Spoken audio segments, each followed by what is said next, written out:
Alors, dans l'histoire individuelle, on pourrait dire, bien, bon, la naissance est un moment de crise important, l'adolescence est un moment de crise importante, et depuis quelques décennies en tout cas, il y a une autre, du moins on le pointe, il y a une autre crise de maturité qui s'appelle la crise de maturescence.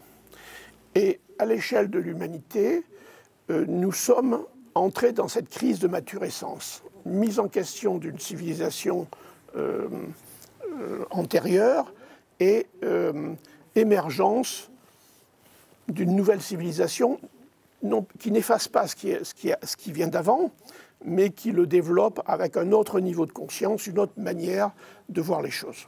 Alors, il est assez commun de trouver dans la littérature, chez beaucoup d'auteurs, le thème « tout fout le camp ».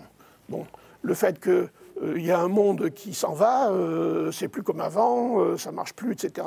Il y a énormément de littérature. Il y en a moins sur « et alors qu'est-ce qui vient ?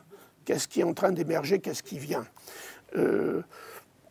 Je cite souvent, parce que ça m'arrange bien, la thèse de Michel Serres qui parle d'omniscience et qui dit « nous entrons dans une période de l'humanité, dans un monde qui est de part en part entièrement humain.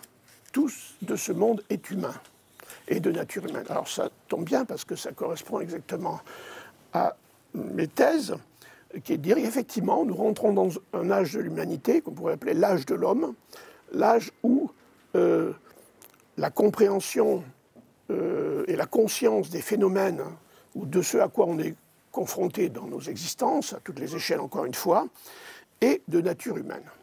Et de nature humaine. Ça l'était avant, mais avant, on avait bien d'autres explications pour justifier les choses à chaque niveau de conscience, ces systèmes de représentation, ces systèmes d'explication et ces systèmes d'action. Nous rentrons dans un âge, on pourrait dire, de maturescence humaine, où l'humanité est... Or, dans une appréhension du monde et des choses, nos réalités, du point de vue de l'homme, dans toutes les questions, alors vient une dimension tout à fait essentielle, qui est la dimension communautaire.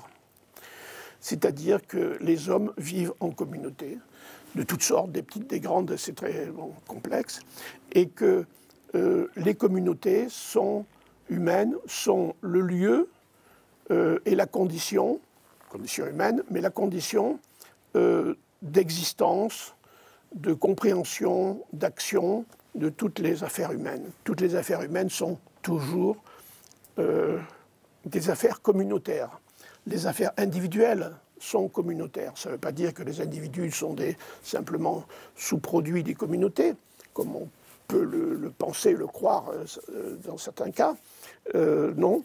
Il se trouve que même la liberté et l'autonomie des personnes ne se trouvent que dans une confrontation avec la ou les communautés dans lesquelles nous vivons,